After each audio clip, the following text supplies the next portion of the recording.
The Declaration of Independence is making us sick. Life, liberty, and the pursuit of happiness. It's good, it really is. It's powerful, it's emotive. Frankly, it's excellent alliteration. My issue with it is just the happiness. You see, as a woman of science, as a doctor, I believe strongly that our unabashed pursuit of happiness, our desire to feel good all the time, I believe that that is making us sick. You see, there is a difference between happiness and purpose. Unintentioned happiness, the form pursued by the vast majority of Americans and Canadians, that is a fleeting neurological event. Happiness is something so many people are acquiring through consumption. Consumption of carbs, sugar, wine, shopping, OxyContin, Netflix for days at a time. In contrast, purpose results in happiness by route of fulfillment. Route is Canadian for route. And when we access happiness in that capacity, magical things start to happen. My interest in understanding the difference between happiness and purpose rests squarely on my shoulders as a naturopathic doctor. I am unapologetic about my pursuit to discover the root cause of disease. 8 years ago in my practice, I started asking every single patient, did they have a sense of purpose in life? 2,976 people later, what we found out is that those people who had a sense of purpose in life got better faster, stayed sick for a lesser amount of time, they had less anxiety, and they had higher markers of physiological performance. Purpose was literally changing lives, and it wasn't just my evidence.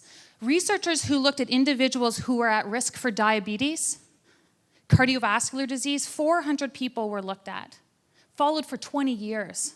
What they found is that those people who identified as having purpose in their life, they had a 72% reduction in their risk of stroke.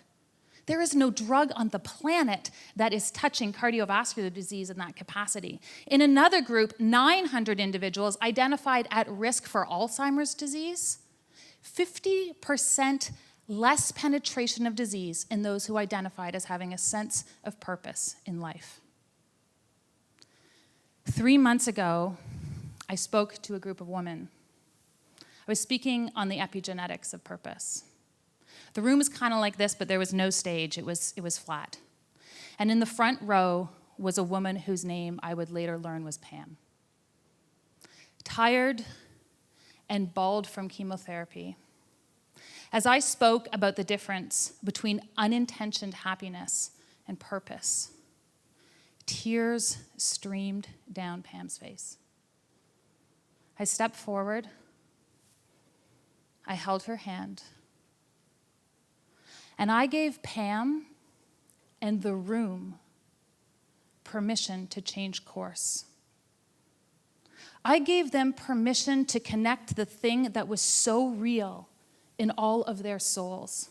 What they knew was that the fancy shoes, the September sales, the daily wine, the quick fix, none of it mattered. Those were the illusions of happiness. In this room, we have thought leaders, physicians, influencers. Imagine if we led a revolution.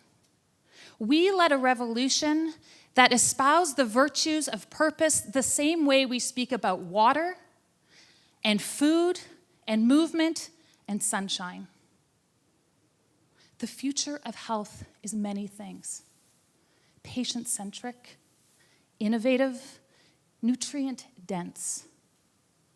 But I believe in a future of health whose values can stand the test of time. Life, liberty, and the pursuit of purpose-fueled happiness. Thank you.